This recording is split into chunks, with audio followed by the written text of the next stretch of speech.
Naila dihina di bandara, gagal naik pesawat. Tapi takdir segera berbalik ke arahnya. Assalamualaikum warahmatullahi wabarakatuh. Sahabat Santi Story yang dirahmati Allah, di balik setiap kisah, pasti ada hikmah yang tersembunyi. Pelajaran yang bisa mengubah arah hidup kita. Kisah kali ini akan membuat hati bergetar, mata terbuka, dan jiwa terinspirasi. Sebelum kita mulai, yuk kuatkan silaturahim ini dengan menekan tombol like, subscribe untuk selalu mendapat kisah penuh hikmah berikutnya, dan share video ini agar manfaatnya tersebar luas, menjadi amal jariah bagi kita semua. Siap menyelami lautan hikmah? Mari kita mulai. Hujan sore itu turun pelan di atap rumah kontrakan kecil di pinggiran kota Bogor. Dindingnya lembab, catnya mulai mengelupas di beberapa bagian, namun bagi Naila, rumah itu tetap tempat paling hangat di dunia. Ia duduk di kursi kayu dekat jendela, menatap air hujan yang menetes dari ujung genting, sementara tangannya sibuk menjahit sobekan kecil di baju kerja suaminya, Raka. Sudah 3 tahun mereka menikah. Hidup sederhana, jauh dari kemewahan, tapi selalu penuh cinta. Setidaknya, begitu yang ia yakini selama ini. Raka adalah cinta pertama sekaligus suami yang dulu begitu ia banggakan. Pria kota berpendidikan tinggi yang memilih dirinya, gadis desa yang tak punya apa-apa. Hanya karena katanya, "Aku cinta ketulusanmu, bukan asal-usulmu." Ucapan itu dulu membuat Naila merasa seperti orang paling beruntung di dunia. Ia meninggalkan kampungnya, orang tuanya, dan bekerja keras menyesuaikan diri dengan kehidupan kota demi membangun rumah tangga yang bahagia. Ia rela berhemat, belajar memasak makanan kesukaan Raka, bahkan menahan diri saat dihina oleh keluarga suaminya, terutama ibu mertua dan iparnya. Hari pertama Naila bertemu dengan ibu Raka, Bu Rakmra, masih jelas diingatannya. Perempuan itu menatapnya dari ujung kepala hingga kaki dengan pandangan meremehkan. "Jadi, ini calon istrimu, Raka. Anaknya sopan sih, tapi kelihatannya sederhana sekali ya?" Sinta, adik Raka, menambahkan sambil tertawa kecil. "Sederhana apanya, Bu? Kalau di tempat tuh kerja, model begini kayaknya cuma cocok buat jadi asisten rumah tangga, bukan istri pejabat muda." Waktu itu, Naila hanya tersenyum menunduk, mencoba menahan air mata yang hampir jatuh. Ia berharap waktu bisa melunakkan hati mereka. Tapi bertahun-tahun kemudian, perlakuan mereka tak pernah berubah. Setiap kali mereka datang, Naila seperti tamu di rumahnya sendiri. Bu Ratna sering mengomentari cara Naila memasak, cara berpakaian, bahkan cara berbicara. Sedangkan Sinta selalu menatapnya dengan pandangan mengejek, seolah setiap sederhanaan Naila adalah bahan lejonan. "Raka, kamu gak kasihan istrimu ini? Baju aja masih pakai yang polos gitu. Beliin dong yang pantas dipakai istri orang sukses," ujar Bu Ratna suatu malam saat mereka makan bersama di rumah. Raka hanya tertawa kecil. "Iya deh, nanti deh, Bu." Naila tersenyum hambar. Ia tahu Raka tidak bermaksud jahat, tapi kata-kata ibunya seperti pisau kecil yang menancap perlahan di dadanya. Setiap malam, setelah keluarga suaminya pulang, Naila duduk diam di dapur sambil menggenggam ujung meja, menahan tangis. Ia mencintai suaminya, tapi mulai sadar betapa jauhnya jarak antara dirinya dengan keluarga itu. Kadang ia bertanya dalam hati, apakah cintanya cukup kuat untuk menahan semua penghinaan yang datang tanpa henti? Sampai suatu sore, ia mendengar Raka berbicara lewat telepon dengan ibunya. Suaranya terdengar lembut tapi tegas. "Iya, Bu, Naila gak ikut dulu. Kasian, dia gak punya baju yang pantas katanya." Kalimat itu menancap tajam di telinga Naila. Ia tidak pernah bilang begitu. Ia tidak pernah merasa tidak pantas. Tapi kata-kata Raka membuatnya seolah benar-benar rendah di hadapan keluarganya sendiri. Malam itu, Naila menangis tanpa suara. Ia memeluk guling di tempat tidur sambil memandang langit-langit, mencoba mencari kekuatan. Hatinya bergetar antara cinta dan luka. Ia tahu Raka bukan pria jahat, hanya pria yang terlalu takut kehilangan pengakuan dari keluarganya sendiri. Dan di antara mereka, Naila lah yang harus terus menelan segala hinaan demi menjaga nama baik keluarga. Namun di balik kesedihan itu, ada cahaya kecil yang masih menyala di hati Naila. Ia percaya Tuhan tidak akan membiarkan seseorang dipermalukan tanpa alasan. Ia yakin setiap air mata yang jatuh akan diganti dengan sesuatu yang jauh lebih besar. Pagi berikutnya, Naila berangkat ke pasar dengan membawa uang hasil menjahit baju tetangga. Ia membeli beberapa bahan makanan sederhana, lalu mampir ke toko kecil di pinggir jalan untuk melihat tas murah yang sudah lama ia incar. Tas itu bukan tas bermerek, tapi cukup cantik, berwarna coklat lembut dengan jahitan halus. Ia membelinya dengan senyum kecil di wajah.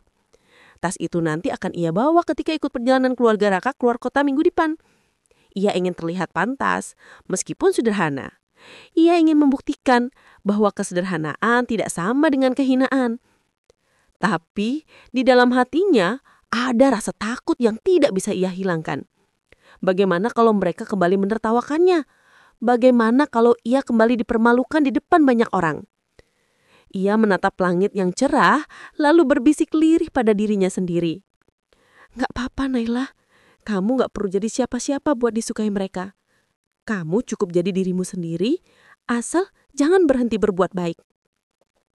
Yang tidak ia tahu, perjalanan hidupnya sebentar lagi akan berubah total. Sebuah peristiwa kecil di bandara akan menjadi awal dari takdir baru yang mengubah segalanya. Tentang harga diri, kesabaran, dan pembalasan yang tak perlu terucap dengan amarah. Pagi itu matahari menembus tirai jendela rumah kontrakan kecil milik Naila dan Raka. Suasana rumah masih sepi. Hanya terdengar suara burung gereja dari pohon mangga di halaman. Di dapur, Naila sibuk menyiapkan sarapan sederhana. Nasi goreng dengan telur mata sapi, menu kesukaan suaminya. Ia menatap jam dinding berkali-kali, takut Raka terlambat berangkat kerja. Namun, hari itu berbeda. Raka tampak lebih sibuk dari biasanya. Ia bolak-balik membuka pesan di ponselnya sambil tersenyum kecil. Naila memperhatikan tanpa banyak bertanya. Ia sudah terbiasa dengan sikap suaminya yang akhir-akhir ini sering menyembunyikan sesuatu dengan alasan urusan pekerjaan. Setelah beberapa menit, Raka duduk di meja makan sambil membuka surat undangan berwarna emas yang baru saja dikirim oleh kurir. "Ini dari keluarga besar," katanya tanpa ekspresi. "Mereka mau liburan keluarga ke Bali minggu depan. Mama suruh kamu ikut juga, biar akrab sama semua keluarga." Mata Naila berbinar seketika. "Serius mas, aku diajak?" tanyanya pelan, nyaris tak percaya. Raka mengangguk. "Iya, tapi kamu siap nggak? Soalnya mereka semua naik pesawat. Nanti kita berangkat dari Bandara Soekarno-Hatta." Jantung Naila berdetak cepat. Selama hidupnya, ia belum pernah naik pesawat. Bahkan ke bandara pun baru kali ini akan datang. Tapi di hatinya ada kebahagiaan yang tak bisa ia sembunyikan. Ia mengangguk pelan. "Aku siap mas, aku bisa belajar. Nanti aku cari tahu apa aja yang harus disiapin." Sepeninggal Raka ke kantor, Naila duduk lama di kursi ruang tamu. Ia menatap undangan emas itu dengan perasaan campur aduk. Bahagia, gugup, dan sedikit takut. Ia tahu betul, keluarga suaminya bukan orang yang mudah menerima dirinya. Tapi di sisi lain, ini mungkin kesempatan baginya untuk membuktikan bahwa ia bisa membawa diri, meskipun sederhana. Selama seminggu penuh, Naila sibuk mempersiapkan keberangkatannya. Ia menabung dari hasil menjahit, membeli baju polos berwarna pastel dan sepatu flat baru di pasar. Di depan cermin, ia mencoba memadukan kerudung dengan baju yang ia punya.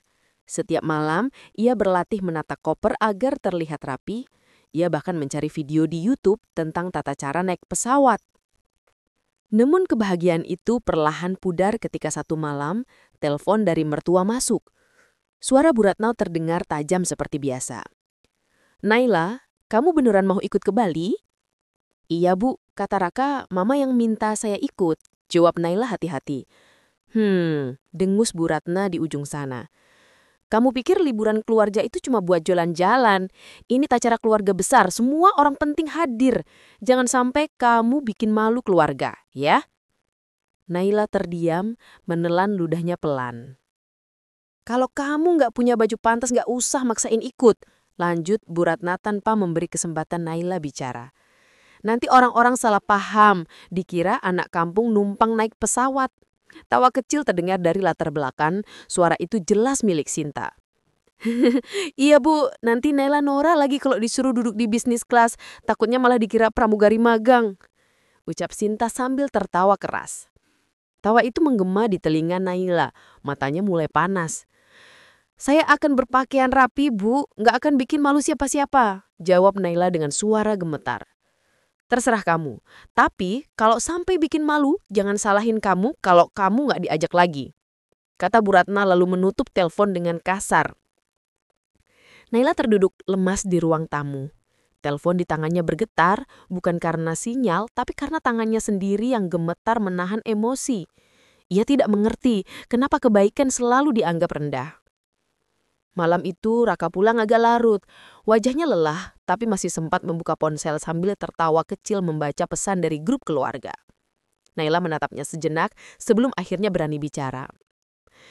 Mas, tadi Mama telepon, katanya aku jangan bikin malu keluarga. Mamah memang begitu, kamu jangan diambil hati. Lagian kamu juga tahu kan mereka punya standar sendiri. Standar? Suara Naila lirih. Standar seperti apa, Mas? Aku sudah berusaha sebaik mungkin. Apa harus jadi orang kaya dulu baru mereka bisa anggap aku manusia? Raka menghela nafas berat. Udah Nay, jangan diperpanjang, aku capek. Percakapan itu berhenti di sana. Tapi luka di hati Naila semakin mendalam. Ia memandangi punggung suaminya yang beranjak ke kamar tanpa menoleh. Dalam diam, air matanya jatuh. Ia mulai menyadari bahwa antara dirinya dengan keluarga suami ada jurang yang semakin sulit dijembatani. Keesokan harinya ia berangkat ke pasar lagi. Kali ini bukan untuk membeli bahan makanan, tapi mencari hadiah kecil. Ia ingin memberi sesuatu untuk Bu Ratna dan Sinta, tanda hormat sekaligus harapan agar hubungan mereka bisa membaik. Di sebuah kios kecil, ia membeli 2 syong berwarna lembut. Bukan barang mahal, tapi ia memilihnya dengan hati-hati.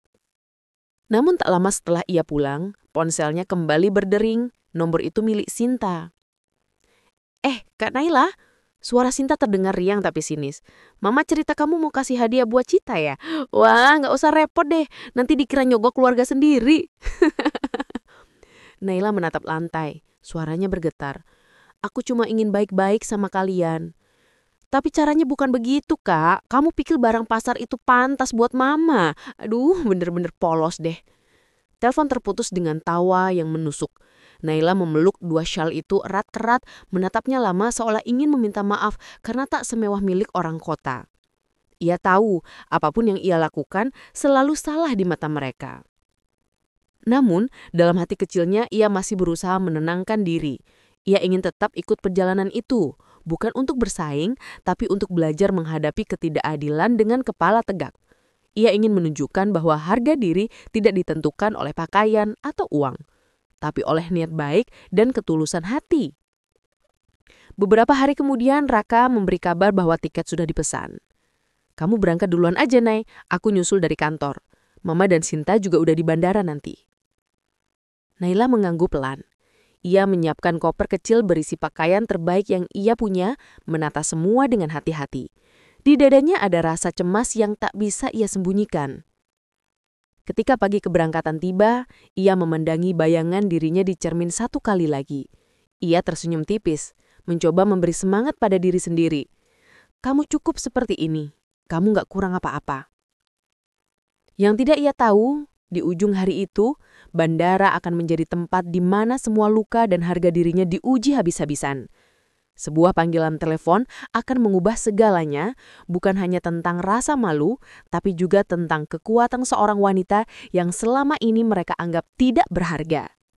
Langit pagi di Bandara Soekarno-Hatta tampak cerah. Tapi hati Naila justru dipenuhi gumpalan awan gelap. Ia berdiri di depan pintu masuk terminal keberangkatan sambil menarik nafas dalam-dalam. Koper kecil berwarna biru muda di genggamannya tampak kontras dengan lautan orang-orang berpakaian mewah di sekitarnya. Beberapa wanita berparfum mahal lewat di depannya, melirik ke arah Naila sekilas, seolah bisa menilai status seseorang hanya dari pakaian dan sepatu. Ia mengenakan gamis sederhana berwarna hijau lembut dan kerudung polos yang ia setrika rapi sejak subuh tadi. Tidak ada perhiasan mencolok di tubuhnya, hanya cincin kawin tipis di jari manis. Meski sederhana, ia berusaha tampil pantas. Namun di tengah keramaian dan hiruk-pikuk bandara, kesederhanaannya terasa seperti tanda yang membuatnya berbeda dari semua orang di sana. Naila menarik koper pelan ke arah meja check-in. Ia mencoba mengikuti instruksi dari papan petunjuk dengan teliti. Membaca huruf demi huruf agar tak salah langkah. Di telinganya, ia masih mengingat kata-kata Raka pagi tadi sebelum berangkat. "Jangan bikin malu ya, Mama dan Sinta sudah di lounge. Nanti aku nyusul setelah urusan di kantor selesai." Ia mengangguk waktu itu, meski hatinya sedikit perih mendengar kalimat itu. Jangan bikin malu. Kalimat yang selalu menghantuinya sejak menikah dengan Raka. Petugas check-in menyapanya ramah, menanyakan tiket dan identitas. Naila menyodorkan semua dengan tangan sedikit gemetar. Setelah selesai, ia diarahkan menuju ruang tunggu. Ia berterima kasih pelan, lalu berjalan ke arah yang ditunjukkan. Namun belum lama ia duduk, ponselnya berdering. Nama yang muncul di layar membuat jantungnya berdebar. Mama Raka. Ia mengangkatnya dengan hati-hati. "Halo Bu, saya sudah di ruang tunggu." Suara di ujung sana terdengar kaku, penuh nada tinggi. "Kamu di mana? Oh, jangan bilang kamu duduk di ruang tunggu umum ya." "Iya Bu, saya di sini, tunggu boarding." "Ya ampun Naila, kamu nggak tahu apa kalau keluarga kita duduk di executive lounge? Jangan bikin malu, nanti orang lihat kamu dikira penumpang kelas bawah." Naila menunduk dalam, menatap lantai yang dingin. "Saya gak tahu Bu, Raka gak bilang. Saya cuma ikut arahan petugas." Sebelum sempat menjelaskan lebih jauh, terdengar suara Sinta di latar belakang, lantang dan penuh ejekan. "Mama, udahlah, biarin aja. Biar dia di ruang tunggu umum, cocok kok, tempatnya sesuai." Tawa kecil meledak di ujung telepon, membuat dada Naila sesak. Suara itu seperti cambuk halus yang menampar harga dirinya berkali-kali. "Ya sudah Naila," lanjut Bu Ratna dingin. "Jangan kelihatan sama keluarga besar nanti. Mereka semua udah di lounge, gak usah sok nyapa-nyapa." "Baik Bu," jawab Naila lirih, menahan air mata yang sudah menggenang di pelupuk mata. Telepon ditutup sepihak. Suara tut panjang terdengar seperti gemah kesepian di telinganya. Ia menunduk, menggenggam ponsel erat-erat. Di sekelilingnya orang-orang tertawa, berbicara, dan sibuk memfoto sebelum boarding. Tapi dunia Naira terasa hening. Beberapa menit kemudian, ia memutuskan ke toilet untuk menenangkan diri. Di depan cermin, ia menatap wajahnya yang mulai pucat. "Kamu kuat, Naila," bisiknya pelan. "Kamu gak salah. Kamu cuma ingin dianggap." Saat keluar dari toilet, ponselnya kembali berdering. Kali ini nama yang muncul adalah Sinta. "Halo Kak Naila, kamu udah di bandara kan?" Suara Sinta terdengar ceria, tapi menyimpan nada sinis yang jelas. "Iya sudah, saya lagi nunggu boarding," jawab Naila dengan nada hati-hati. "Aduh Kak, jangan lupa ya, jangan salah gate. Nanti kayak waktu dulu kamu salah naik bus. Bisa heboh satu bandara nanti." Tawa keras meledak di ujung telepon, membuat Naila menggigit bibir bawarnya. Ia tahu percakapan itu bukan basa-basi, tapi penghinaan terselubung. "Terima kasih ingatannya Sinta, aku akan hati-hati," jawab Naila lembut, berusaha tetap sopan. "Tapi Kak, serius deh, kamu udah beneran tahu cara naik pesawat kan? Soalnya Mama takut kamu panik pas boarding, nanti bikin malu keluarga besar lagi." Kalimat itu membuat dada Naila serasa diremas. Ia ingin menjelaskan bahwa ia sudah belajar, sudah mencari tahu, bahkan menyiapkan semua dengan benar. Tapi ia tahu, penjelasan apapun hanya akan jadi bahan tertawaan baru. "Tenang aja, aku bisa urus sendiri," jawabnya akhirnya, berusaha terdengar tenang meski suaranya nyaris pecah. Begitu telepon ditutup, air matanya menetes juga. Ia menyeka pipinya cepat-cepat. Tak ingin orang lain melihat nyata, tapi rasa sakit itu sulit disembunyikan. Di dalam dadanya ada luka lama yang kembali terbuka. Luka karena selalu dianggap tidak pantas, tidak cukup baik, dan tidak sepadan dengan keluarga suaminya. Beberapa menit kemudian, suara pengumuman terdengar memanggil penumpang untuk bersiap menuju gate. Naila berdiri dengan gugup, menarik koper kecilnya dan berjalan ke arah gate yang tertera di tiket. Ia sudah berjanji pada dirinya sendiri untuk tidak membuat kesalahan. Ia ingin membuktikan bahwa ia bisa. Namun di tengah langkahnya, telepon kembali berdering. Nama di layar kali ini tetap sama. Bu Ratna. Naila, kamu di mana? Jangan bilang kamu masih belum di gate. Keluarga besar udah mau boarding dari lounge. Jangan sampai kamu telat. Saya udah jalan, Bu. Sebentar lagi sampai. Ya ampun, Naila. Kok kamu lambat banget sih? Udah dibilang. Makanya kalau nggak biasa ke bandara, jangan maksa ikut. Tuh kan, ribet. Suara Sinta terdengar lagi. Kali ini sambil tertawa berhahak-bahak. Mama, udahlah, kalau nanti dia ketinggalan pesawat juga gak apa-apa. Kasih pelajaran biar tahu diri. Naila berhenti melangkah. Ia menatap ke depan dengan mata yang mulai buram. Suara pengumuman kedua terdengar dan langkahnya semakin panik. Tapi jantungnya justru semakin sesak. Bukan karena takut ketinggalan pesawat, melainkan karena merasa benar-benar sendirian. Ketika ia sampai di gate, antrean sudah mulai bergerak. Petugas meminta boarding pass. Naila merogoh tasnya dengan tangan gemeter. Tapi entah kenapa, tiketnya tidak ada di tempat yang ia ingat. Ia membongkar isi tas dengan cemas, napasnya tersenggal-senggal. Keringat dingin mulai membasahi pelipis. Detik-detik berlalu, orang-orang mulai menatap heran. Petugas mencoba membangku, tapi Naila semakin panik. Ia tahu, semua karena pikirannya yang kalut setelah panggilan telepon penuh hinaan tadi.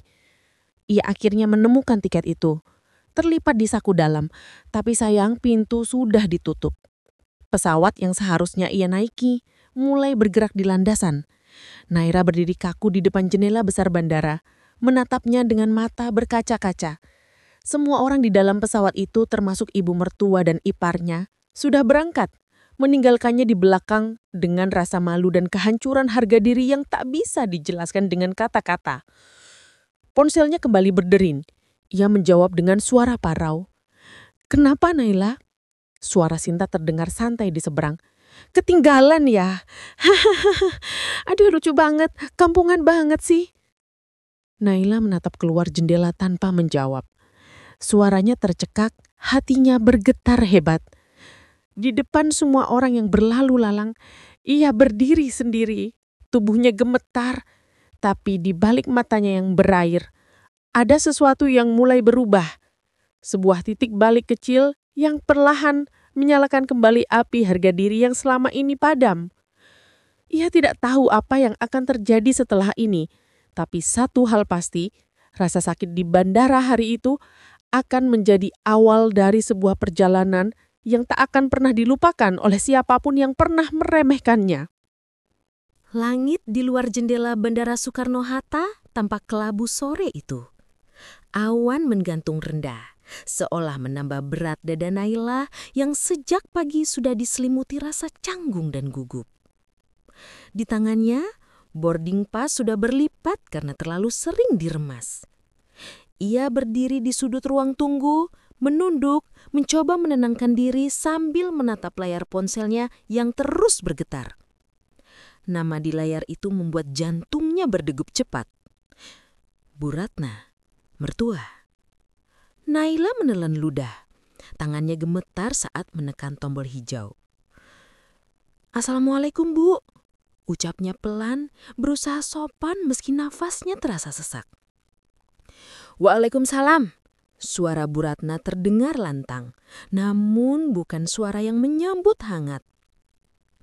Kamu di mana sekarang, Naila? Jangan bilang kamu nyasar di bandara ya. Nada bicaranya seperti ejekan halus diiringi suara tawa samar dari beberapa orang di sekitarnya. Terdengar jelas dari speaker telepon. Naila tahu itu suara iparnya Della dan suaminya. Saya sudah di ruang tunggu, Bu. Tinggal menunggu boarding. Jawab Naila, suaranya gemetar namun ia berusaha terdengar tegar. Ruang tunggu? Hahaha, kamu yakin gak salah tempat? Serga Della dengan nada sinis. Malum ya, Ma, orang kampung. Mungkin baru pertama kali ke bandara, jadi bingung. Lihat banyak orang bawa koper. Tawa mereka pecah, keras dan tanpa empati. Naila terdiam. Ia mencoba mengatur nafas, tapi matanya mulai memanas. Orang-orang di sekitarnya sempat menoleh mendengar suara keras dari ponselnya. Ia buru-buru mengecilkan volume, tapi Ratna sengaja berbicara semakin keras. Kalau nggak bisa urus diri sendiri, nggak usah sosokan ikut suami keluar kota. Mau bantu bisnis suami? Yang bener aja, kamu tuh nggak punya kemampuan apa-apa selain ngabisin uang anak saya. Naila menggigit bibirnya, menahan air mata yang hampir jatuh. Ia ingin membantah, ingin berkata bahwa dirinya juga berusaha, tapi setiap kata terasa sia-sia. Ia tahu, apapun yang keluar dari mulutnya akan dijadikan bahan tertawaan. Bu, saya mohon, jangan bicara seperti itu, Bu. Saya juga manusia, Bu. Suaranya pecah di ujung kalimat, lirih dan gemetar. Ah, kamu manusia juga? Saya kira cuma numpang hidup aja di rumah anak saya. Balas Della cepat. Udah lama, jangan buang waktu ngomong sama dia. Kesian, nanti pesawatnya tinggal. Terus dia salahin orang lain lagi. Suara tawa kembali terdengar. Di saat yang sama, pengeras suara bandara mengumumkan boarding untuk penerbangan tujuan Surabaya. Pesawat yang seharusnya ditumpangi Naila. Namun otaknya kosong. Suara itu hanya lewat begitu saja, tenggelam dalam kepedihan dan penghinaan yang ia rasakan. Tangannya gemetar. Air mata jatuh tanpa bisa ditahan. Ia menatap layar ponselnya, masih menampilkan nama Ratna, tapi kini suaranya semakin menusuk. Kamu tuh bikin malu keluarga, Naila. Daya kamu so elegan, padahal bajumu itu murah. Jangan pikir kamu bisa sejajar sama Della yang kerja di perusahaan besar. Kamu tuh cuman istri dari anak saya, bukan siapa-siapa. Kata-kata itu menghantam seperti cambuk. Naila menunduk makin dalam. Suara di sekitarnya menghilang, hanya gema hinaan itu yang berputar di kepalanya. Saat ia tersadar, pengumuman terakhir boarding sudah lewat. Petugas bandara menutup pintu keberangkatan. Naila spontan berdiri, berlari kecil sambil menenteng tasnya, tapi sudah terlambat. Maaf Bu, penerbangan sudah ditutup, kata petugas dengan sopan. Langkahnya terhenti. Nafasnya tersegat, pandangannya kabur oleh air mata. Ia tak tahu harus berkata apa. Dunia serasa runtuh. Ponselnya kembali bergetar, kali ini dari Della. Dengan ragu, ia mengangkat. Tuh kan bener kata Mama, kamu kampungan banget, Nay. Naik pesawat aja gak becus. Pantesan anak Mama nyesel nikah sama kamu. Kalau gak bukan karena kesian, gak mungkin kamu bisa injak bendara. Tawa Pus kembali terdengar. Naila menutup mulutnya, menahan isak agar tidak terdengar. Ia berdiri di tengah keramaian yang tak memperdulikannya, di antara langkah-langkah orang yang sibuk dengan hidupnya masing-masing. Namun di dalam hatinya ada sesuatu yang perlahan berubah. Rasa sakit itu menumpuk, tapi di baliknya tumbuh api kecil. Bukan kemarahan, tapi takut. Ia menatap papan keberangkatan yang kini menampilkan kata close. Air matanya berhenti. Nafasnya ditarik dalam-dalam. Ia tahu, hari ini ia telah dijatuhkan serendah mungkin. Namun, di hati kecilnya ada bisikan yang tak bisa ia abaikan. Suatu hari mereka akan menunduk di hadapanku, bukan karena kasihan, tapi karena menyesal telah merendahkanku. Namun untuk saat ini, ia hanya berdiri di sana, perempuan sederhana yang gagal naik pesawat, dengan mata merah dan hati yang remuk, mencoba meyakinkan diri bahwa semuanya belum berakhir. Naila duduk di kursi panjang ruang tunggu yang perlahan mulai sepi. Suara pengumuman bandara sudah berganti dengan panggilan penerbangan lain, tapi pikirannya masih terpaku pada satu hal, rasa malu yang mencekik. Di tangannya, ponsel yang sejak tadi ia genggam kini terasa berat. Layar menyala memperlihatkan pesan dari suaminya. "Kamu kebangetan, Nay. Gak bisa diandalkan sama sekali." Kalimat pendek itu menancap dalam-dalam, lebih tajam dari hinaan mertuanya. Mata Naila memburam. Ia menatap kata-kata itu berkali-kali, berharap ada kalimat lanjutan yang menenangkan atau sekadar menanyakan apakah ia baik-baik saja. Tapi tidak ada. Tak ada panggilan, tak ada tanya, tak ada empati. Hanya dingin dan sunyi. Air matanya jatuh lagi, menetes di layar ponsel hingga huruf-huruf di pesan itu terlihat kabur. Ia menutup wajah dengan kedua tangan, berusaha menahan suara tangisnya agar tidak menarik perhatian. Beberapa orang melintas di depannya. Ibu muda dengan anak, pasangan yang tertawa kecil, petugas bandara yang sibuk dengan pengeras suara. Semua tampak memiliki tujuan, sementara dirinya duduk di sana tanpa arah, seolah seluruh dunia menjauh darinya. Di pikirannya ia memutar kembali semua yang sudah ia lakukan demi keluarga Raka. Bagaimana ia menahan diri saat dimarahi mertua hanya karena masakan kurang asin. Bagaimana ia tersenyum saat iparnya menghina bajunya di depan tamu. Bagaimana ia pura-pura kuat ketika Raka lebih sering memihak ibunya daripada dirinya. Ia menelan semua sakit itu karena ia percaya jika ia bersabar, suatu hari mereka akan menerima dirinya. Tapi kini ia sadar, kesabarannya selama ini tak pernah dianggap sebagai ketulusan, hanya kelemahan. Satu persatu ingatan muncul seperti potongan film yang tak bisa dihentikan. Malam-malam saat ia begadang menjahit pakaian untuk membantu keuangan rumah tangga, sementara Raka tidur pulas, tanpa tahu betapa lelahnya ia menahan lapar demi menghemat uang.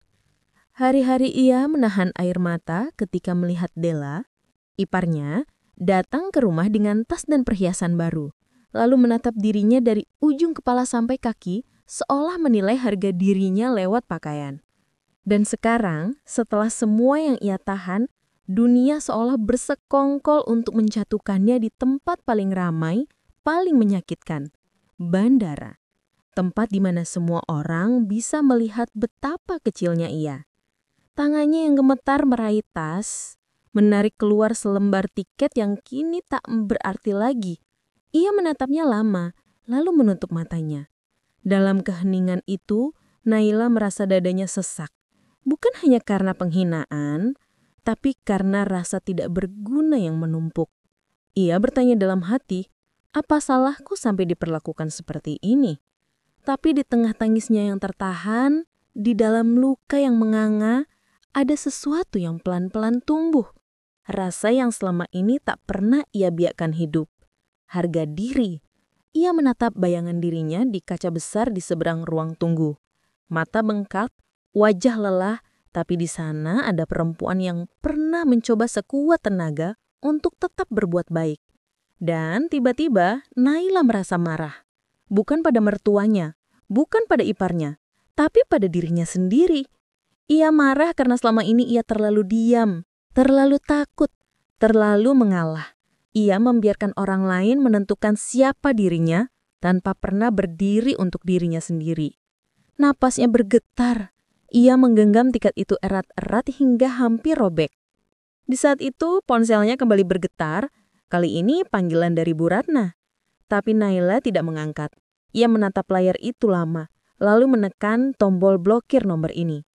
Untuk pertama kalinya dalam hidupnya, ia memilih diam bukan karena takut, tapi karena sudah tidak ingin diinjak lagi. Ia tahu dirinya bukan siapa-siapa di mata mereka, tapi ia juga tahu hidup tak berhenti di hari ini. Ada waktu untuk jatuh dan ada waktu untuk bangkit. Di dada Naila, tekad itu mulai terbentuk perlahan. Ia mungkin gagal naik pesawat hari ini, tapi ia akan menempuh perjalanan lain, perjalanan untuk membuktikan bahwa dirinya jauh lebih berharga dari yang mereka sangka. Ia berdiri dengan langkah goyah, menghapus air mata di pipi, lalu menarik napas panjang. Masih terasa sesak, tapi di balik rasa itu ada sesuatu yang berbeda.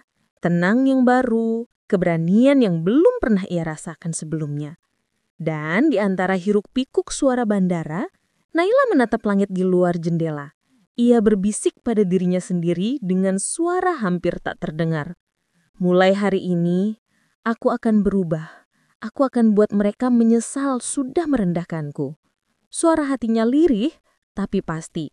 Ia tak tahu bagaimana caranya, namun di lubuk hatinya, Naila tahu ini adalah titik di mana segalanya akan berbalik. Suara ponsel Naila berdering lagi, memecah kesunyian ruang tunggu yang kini hampir kosong. Ia menghela nafas, awalnya enggan melihat layar, pikirnya mungkin Raka, atau malah Bu Ratna lagi. Tapi kali ini, nama yang muncul berbeda. Pak Hasan, notaris keluarga. Naila sempat terdiam.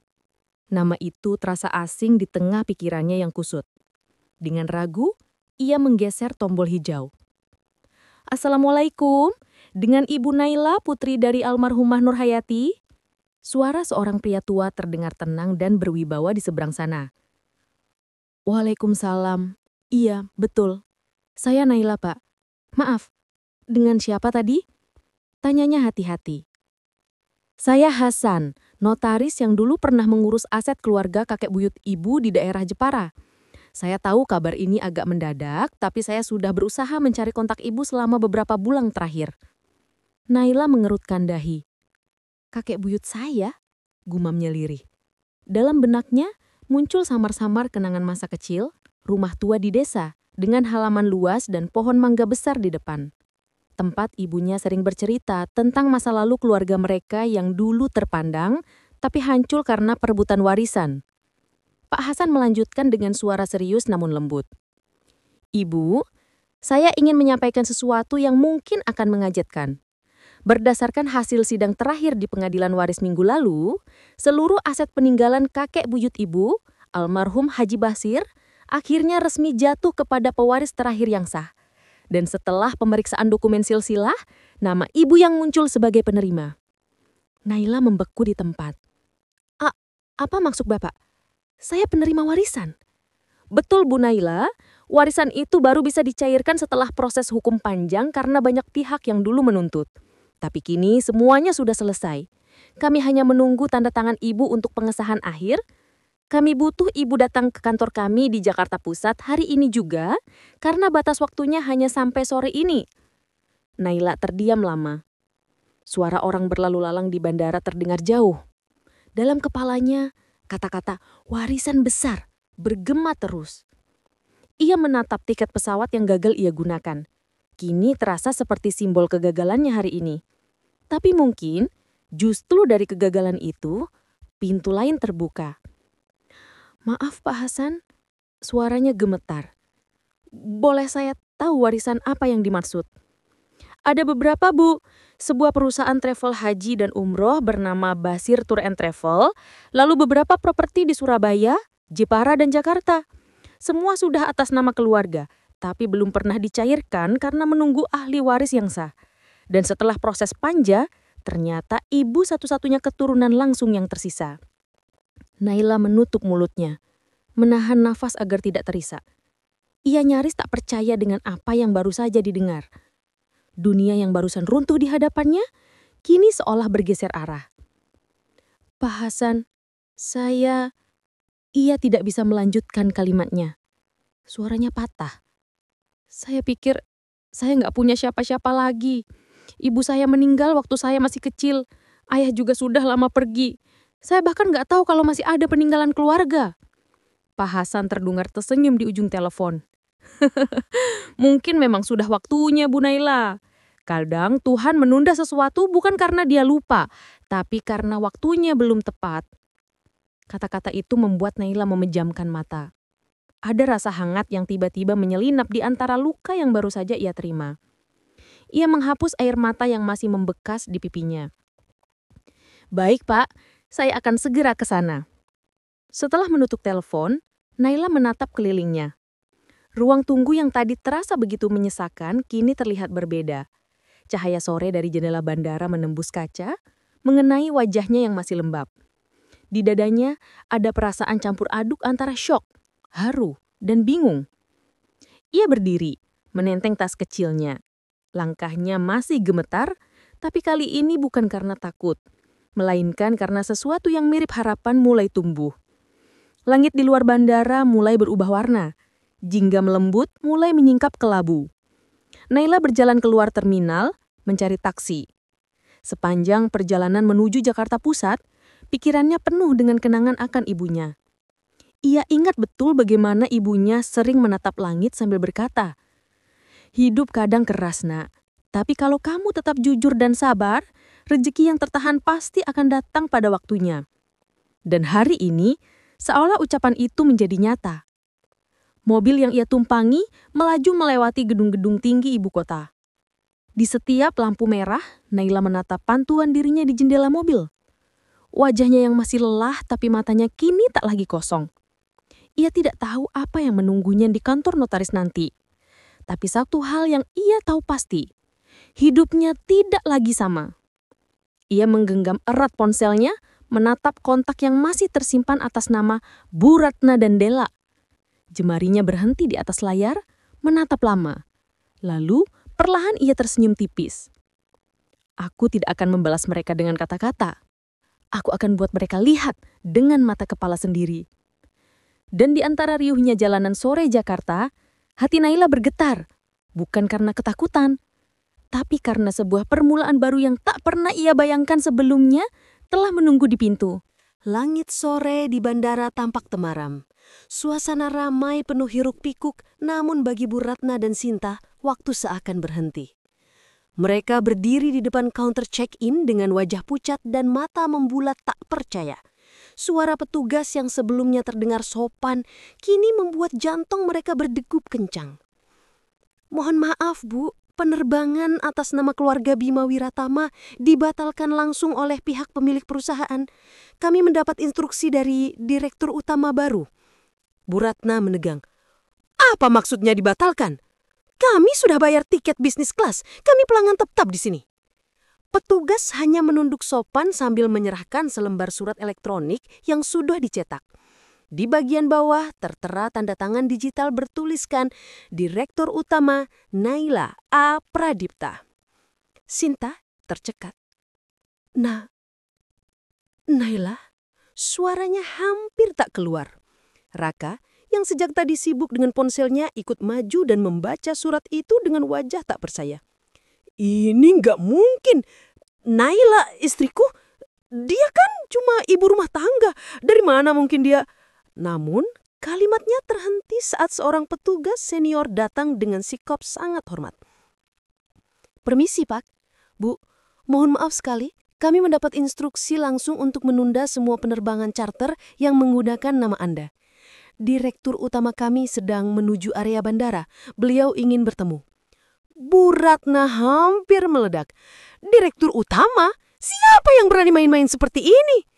Belum sempat ada yang menjawab, beberapa staf dengan jas hitam masuk ke area lounge eksekutif. Di belakangnya, langkah sepasang sepatu hak tinggi terdengar tegas memecah keheningan.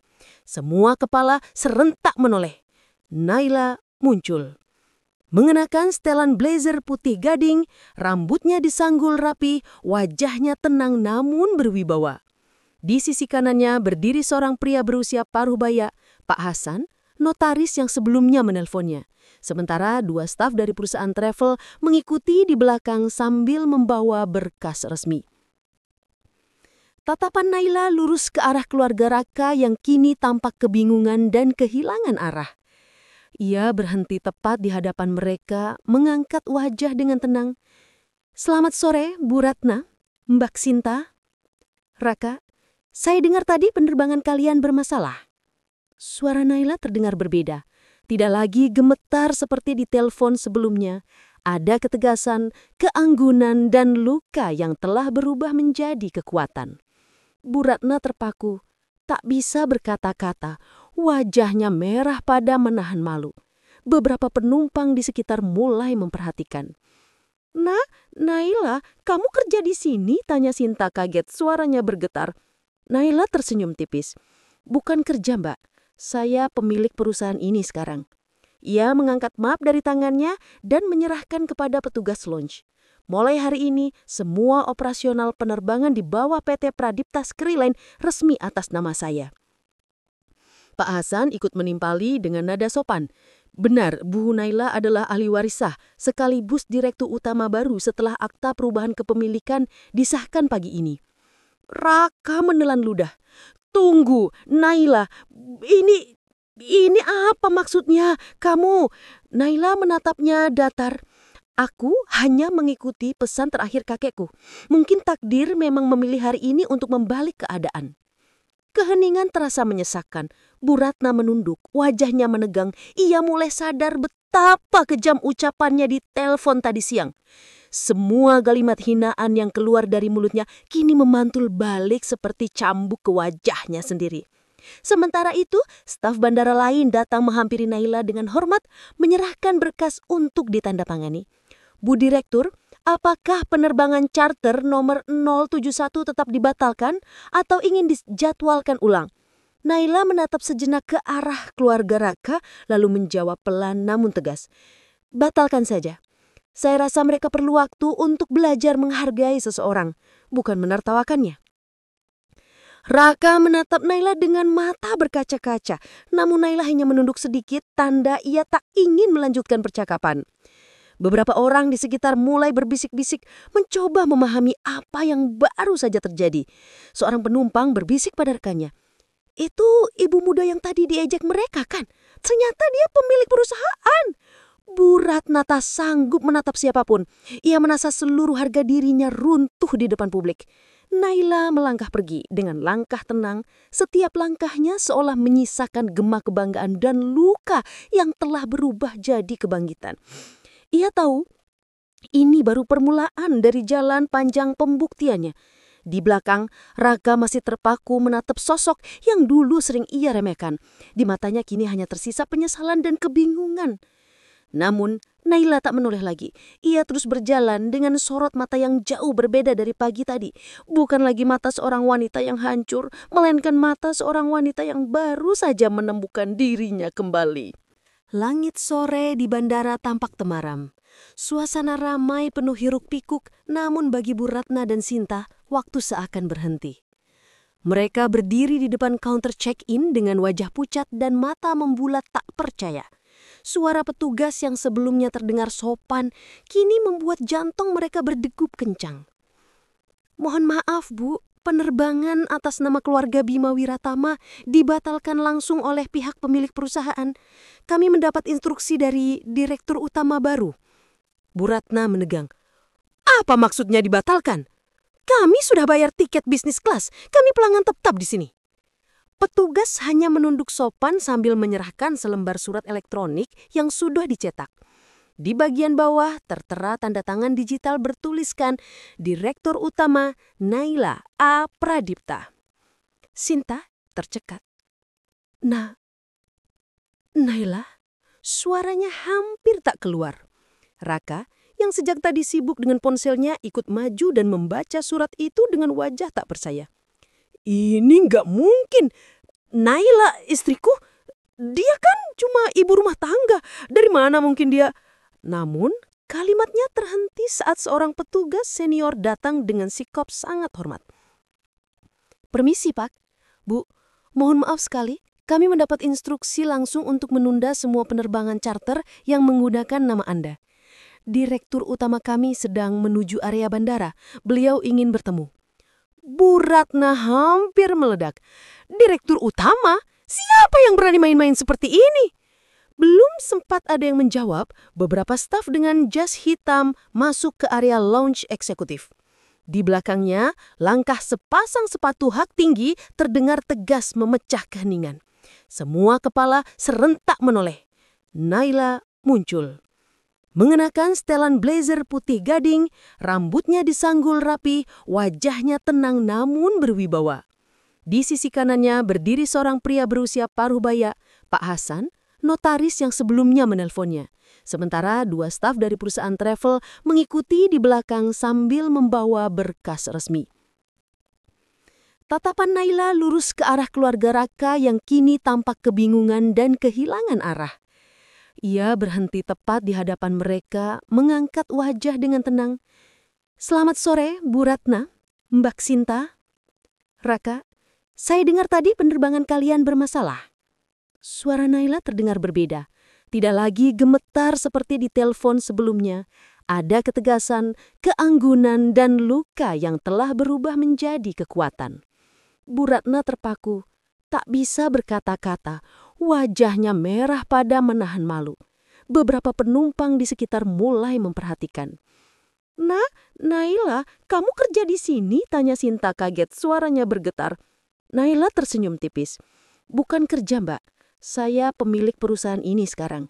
Ia mengangkat map dari tangannya dan menyerahkan kepada petugas lounge. "Mulai hari ini, semua operasional penerbangan di bawah PT Pradipta Skyline resmi atas nama saya." Pak Hasan ikut menimpali dengan nada sopan. "Benar, Bu Naila adalah ahli warisah sekaligus direktur utama baru setelah akta perubahan kepemilikan disahkan pagi ini." Raka menelan ludah. "Tunggu, Naila, ini apa maksudnya? Kamu?" Naila menatapnya datar. "Aku hanya mengikuti pesan terakhir kakekku. Mungkin takdir memang memilih hari ini untuk membalik keadaan." Keheningan terasa menyesakkan. Bu Ratna menunduk, wajahnya menegang. Ia mulai sadar betapa kejam ucapannya di telepon tadi siang. Semua kalimat hinaan yang keluar dari mulutnya kini memantul balik seperti cambuk ke wajahnya sendiri. Sementara itu, staf bandara lain datang menghampiri Naila dengan hormat, menyerahkan berkas untuk ditandatangani. "Bu Direktur, apakah penerbangan charter nomor 071 tetap dibatalkan atau ingin dijadwalkan ulang?" Naila menatap sejenak ke arah keluarga Raka, lalu menjawab pelan namun tegas. "Batalkan saja. Saya rasa mereka perlu waktu untuk belajar menghargai seseorang, bukan menertawakannya." Raka menatap Naila dengan mata berkaca-kaca, namun Naila hanya menunduk sedikit, tanda ia tak ingin melanjutkan percakapan. Beberapa orang di sekitar mulai berbisik-bisik, mencoba memahami apa yang baru saja terjadi.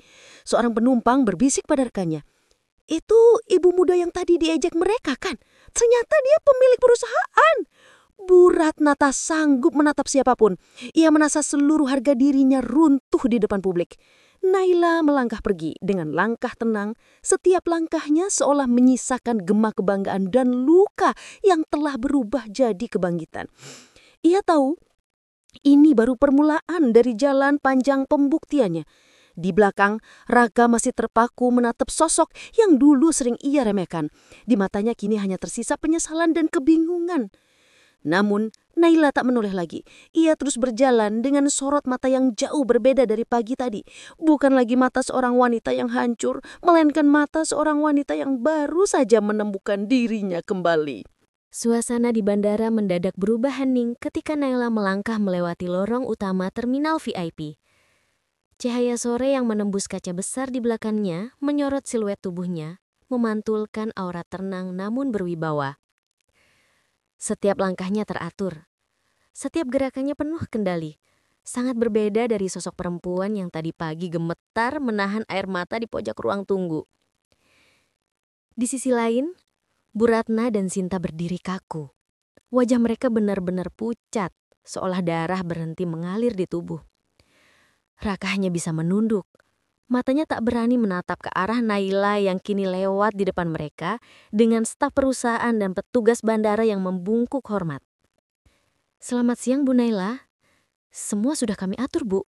Ruangan VIP Anda sudah siap, Bu." Ucapan-ucapan itu terdengar jelas di telinga Bu Ratna dan Sinta. Setiap kata terasa seperti tamparan yang menyayat harga diri mereka. Wanita yang baru saja mereka hina di telepon, yang mereka sebut kampungan, kini disapa dengan sebutan penuh hormat. "Ibu Direktur." Sinta menggigit bibirnya, tangannya gemetar. "Bu, Itu Naila. Beneran Naila, Bu. Bisiknya lirih, seolah tak percaya pada penglihatan sendiri. Bu Ratna tak menjawab. Matanya memandangi Naila yang kini berhenti sejenak di hadapan mereka. Tidak ada senyum, tidak ada kemarahan. Hanya tatapan mata yang begitu dalam, tenang, tapi menembus sampai ke hati. Naila, suara Bu Ratna nyaris tak terdengar, serak dan penuh penyesalan, yang ia sendiri belum mengerti. Naila mengangkat sedikit alisnya namun tetap menjaga sikapnya. Ibu, katanya singkat tapi berwibawa. Saya sudah minta staf untuk membantu mengatur penerbangan kalian. Tapi maaf, semua kursi bisnis sudah dialihkan untuk keperluan perusahaan. Jadi kalian akan terbang dengan kelas ekonomi sore ini. Nada Naila terdengar sopan. Tapi setiap katanya membawa makna yang dalam. Bukan balas dendam dengan kata, melainkan balasan lewat martabat. Bu Ratna membuka mulutnya hendak membantah. Tapi tak ada satupun kata yang keluar. Lidahnya keluh. Ia hanya bisa memandangi wajah menantunya yang selama ini ia rendahkan. Di balik sikap kalem Naila, ada kekuatan yang membuatnya tak mampu bergerak. Sinta menunduk. Wajahnya merah padang menahan malu. Semua orang di lounge kini memperhatikan. Beberapa penumpang bahkan berbisik pelan, "Itu ibu yang tadi dibatalkan penerbangannya ya? Ternyata menantunya pemilik perusahaan." Raka menatap sepatu hitamnya sendiri. Ada rasa malu yang menyesak di dada, bercampur sesal yang datang bertubi-tubi. Ia baru sadar betapa ia tak pernah benar-benar mengenal istrinya. Perempuan yang selama ini ia anggap lemas, ternyata menyimpan sesuatu yang jauh lebih berharga dari kekayaan, harga diri, dan keteguhan hati. Naila memandangi mereka sebentar lagi, lalu berkata dengan nada pelan tapi tajam. Saya hanya ingin kalian sampai tujuan dengan aman. Saya tidak ingin ada yang dirugikan. Tapi mulai hari ini, saya harap kalian belajar bahwa tidak semua orang sederhana itu bodoh. Dan tidak semua yang diam itu lemah. Ucapannya terhenti sejenak, lalu ia berbalik perlahan. Staf perusahaan langsung membuka jalan untuknya. Langkah kakinya mantap tanpa menoleh ke belakang. Dari jauhan, Bu Ratna hanya bisa melihat punggung Naila yang jauh, tegak, tenang, dan berwibawa. Pemandangan itu menghantam egonya dengan keras. Sinta menggenggam tangan ibunya erat, berbisik dengan suara serak. "Bu, kita udah keterlaluan ke dia." Bu Ratna tak menjawab. Matanya menatap kosong ke arah tempat Naila menghilang di balik pintu VIP lounge. Ada kilatan air mata yang mulai membasahi sudut matanya. Bukan karena kehilangan penerbangan, tapi karena kehilangan harga diri di hadapan orang yang dulu mereka anggap tak berarti. Raka masih diam, berdiri di antara ibunya dan adiknya, dengan perasaan campur aduk yang sulit dijelaskan. Dalam hatinya ada satu kalimat yang berulang-ulang menggema. Bagaimana mungkin aku tega membiarkan dia menangis sendirian bulu? Sementara hari ini, dia yang memegang kendali atas hidupku. Dan di tengah keramaian bandara yang kembali bergemuruh, keluarga itu berdiri terpaku, menanggung beban malu dan penyesalan yang tidak mereka bisa sembunyikan dari siapapun. Naila duduk di kursi belakang mobil hitam yang mengantarkannya pulang. Dari jendela, ia menatap keluar. Langit sore tampak tenang, seolah ikut merayakan perubahan besar dalam hidupnya. Tapi di balik ketenangan itu, dadanya bergetar hebat.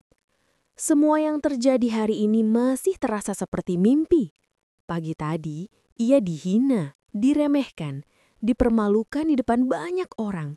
Dan kini, dalam waktu yang begitu singkat, roda kehidupan berputar, menempatkannya di tempat yang bahkan tak pernah ia bayangkan. Ketika mobil berhenti di depan rumah, langkahnya mantat. Rumah itu terasa berbeda. Dulu, setiap kali ia pulang, yang menyambut hanyalah dinginnya tatapan Bu Ratna dan cibiran halus Sinta. Tapi sore itu, keheningan menyelimuti seluruh ruangan. Hanya suara detik jam dinding yang terdengar di antara udara yang menegang. Bu Ratna yang duduk di ruang tamu menegakkan badan saat Naila masuk. Raka berdiri dari kursi, wajahnya pucat. Sinta menatap lantai, tak berani mengangkat pandangan. Tak ada kata yang diucapkan, hanya keheningan yang panjang, menyesakan. Seolah seluruh isi rumah menahan nafas. Raka yang pertama membuka suara, pelan dan berat. "Nailah, aku..." Tapi kalimat itu terputus, tenggelam dalam tatapan mata Naila yang tenang tapi menyeratkan banyak luka yang belum sembuh. Naila menatap suaminya lama, tidak dengan amarah, melainkan dengan pandangan seseorang yang sudah terlalu sering dikecewakan, tapi kini tak ingin lagi menuntut apapun. "Aku sudah terbiasa, tidak didengar Raka. Jadi tak perlu menjelaskan apapun. Aku hanya ingin hidup dengan tenang," katanya lirih namun tegas. Bu Ratna menggenggam ujung jariknya erat, nadanya bergetar ketika akhirnya berbicara. "Naila, ibu tidak tahu kalau aku pantas diperlakukan seperti itu," potong Naila pelan, namun nadanya membuat seisi ruangan terdiam. "Tidak apa, Bu. Mungkin ibu dulu menilai aku hanya dari pakaian dan latar belakang. Tapi hari ini aku belajar sesuatu. Kadang Tuhan menempatkan kita di posisi rendah bukan untuk dipermalukan, tapi untuk melihat siapa yang benar-benar berhati mulia." Ucapan itu menembus hati Bu Ratna. Air matanya jatuh tanpa bisa ditahan. Ia tak pernah membayangkan menantunya yang dulu ia anggap tidak berharga, bisa berdiri setenang ini dengan martabat yang begitu tinggi tanpa perlu meninggikan suara. Raka menatap istrinya dengan rasa bersalah yang begitu dalam. "Aku sudah gagal jadi suami, Naila. Aku terlalu percaya pada pandangan orang lain, bahkan ketika yang aku sakiti adalah kamu, orang yang selama ini cuma ingin bahagiain aku." Naila tersenyum tipis, tapi ada kegetiran di sana. "Aku sudah terbiasa tidak didengar, Raka. Jadi tak perlu menjelaskan apapun. Aku hanya ingin hidup dengan tenang." Sinta yang tadi diam akhirnya bersuara lirih. "Mbak Naila, aku malu. Aku ikut ibu karena aku pikir Mbak cuma numpang hidup, tapi ternyata..." Naila menoleh kepadanya, menatap adik iparnya dengan pandangan lembut namun berjarak. "Tidak apa, Sin. Aku juga pernah muda dan bodoh. Bedanya, aku dulu memilih diam, bukan menghina." Keheningan kembali turun. Angin sore masuk dari jendela, menggoyangkan tirai perlahan. Raka berjalan mendekati Naila, ingin memegang tangannya. Tapi Naila melangkah mundur setapak. Gerakan kecil itu cukup membuat Raka terhenti.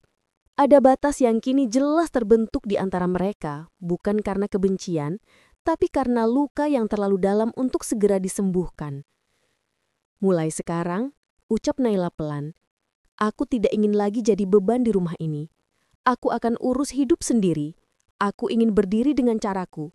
Aku sudah terlalu lama membiarkan kalian melihatku kecil, padahal Tuhan sudah memberi banyak alasan untuk berdiri lebih tinggi." Wajah Raka tegang, suaranya hampir bergetar. "Kamu mau pergi?" Naila tersenyum samar. "Tidak, Raka, aku tidak pergi. Aku hanya berhenti menunggu pengakuan dari orang yang tak pernah melihat nilai dalam diriku." Kata-katanya menggantung di udara, berat dan tajam. Bu Ratna terisak, Sinta menunduk makin dalam, dan Raka berdiri kaku, seolah kehilangan pijakan.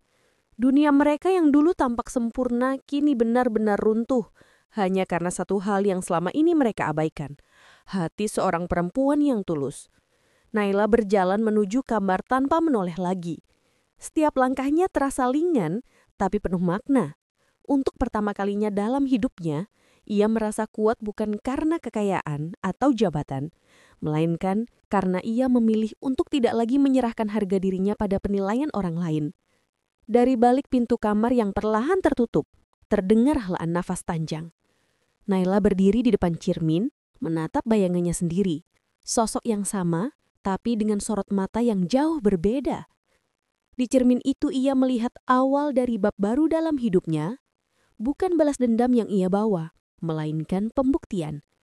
Dan di luar kamar, keluarga yang dulu merendahkannya kini tenggelam dalam keheningan, menatap satu sama lain dengan tatapan kosong, karena mereka baru saja menyadari balasan dari takdir tidak selalu datang dengan kemarahan, tetapi dengan kebesaran hati yang membuat mereka sendiri malu pada diri mereka. Beberapa minggu berlalu sejak kejadian di bandara itu. Rumah yang dulu penuh dengan suara keras dan cibiran kini berubah hening. Bu Ratna jarang keluar kamar. Sinta lebih banyak diam dan Raka tenggelam dalam pikirannya sendiri. Mereka hidup berdampingan dengan rasa bersalah yang terus menghantui. Rasa yang muncul setiap kali mereka menatap sosok Naila yang kini tak lagi sama. Naila tetap tinggal di rumah itu, namun auranya berbeda. Ia tidak lagi berjalan menunduk atau berbicara dengan hati-hati karena takut disalahkan. Kini setiap langkahnya membawa wibawa yang membuat siapapun segan. Ia bangun pagi lebih awal, mengenakan pakaian rapi, dan berangkat ke kantor barunya, perusahaan travel yang kini ia pimpin sepenuhnya. Pagi itu, Bu Ratna melihat Naila keluar rumah dengan supir menunggu di depan. Ada getaran aneh di dada wanita tua itu. Ia teringat hari-hari ketika Naila dulu harus naik angkot, menenteng tas belanjaan, dan masih sempat tersenyum saat ia dihina. Kini, semua itu berbalik. Air mata menetes tanpa sadar. Ternyata Tuhan cepat sekali membalikan keadaan, bisiknya pelan. Sinta menghampiri ibunya, duduk di sampingnya. Bu, mungkin Mbak Naila nggak akan bisa lupa sama apa yang udah kita lakuin. Bu Ratna menggeleng, matanya berkaca-kaca. Ibu juga nggak mau dia lupasin, karena mungkin dari luka itu dia bisa jadi seperti sekarang. Sementara itu, Raka duduk di teras belakang menatap kosong ke arah taman. Di tangannya, ia menggenggam cincin pernikahan yang dulu disematkan Naila dengan air mata bahagia. Tapi kini, benda kecil itu terasa berat. Ia menatap ke dalam rumah, memperhatikan bayangan Naila yang sibuk mengatur dokumen di ruang tamu. Ingin sekali ia berbicara, meminta maaf, memulai ulang segalanya. Tapi ia tahu, kepercayaan yang hancur tidak bisa dibangun kembali hanya dengan kata maaf. Sore itu, ketika langit mulai memerah, Naila berdiri di balkon rumah, menatap jauh ke arah cakrawala. Angin sore menyapu rambutnya, membawa rasa damai yang lama tak ia rasakan. Raka datang menghampiri, langkahnya ragu. Naila, perempuan itu menoleh pelan, menatapnya dengan mata yang lembut tapi berjarak. Aku cuma mau bilang, ucap Raka, suaranya pelan dan berat. Aku bangga sama kamu. Aku salah besar dulu. Aku terlalu sibuk membuktikan diri di luar, sampai lupa menghargai yang ada di rumah. Naila menatap sejenak, lalu menghela nafas panjang. Aku gak butuh pembuktian lagi, Raka. Dulu aku hanya ingin dianggap setara. Tapi ternyata aku harus jatuh dulu untuk tahu siapa yang benar-benar tulus. Sekarang aku sudah punya diriku sendiri. Dan itu cukup. Raka menunduk, tidak bisa menahan air matanya. Kamu masih marah? Naila menggeleng perlahan. Tidak, aku sudah melewati tahap itu. Aku hanya tidak mau lagi kembali ke tempat di mana aku harus terus membuktikan bahwa aku pantas dicintai.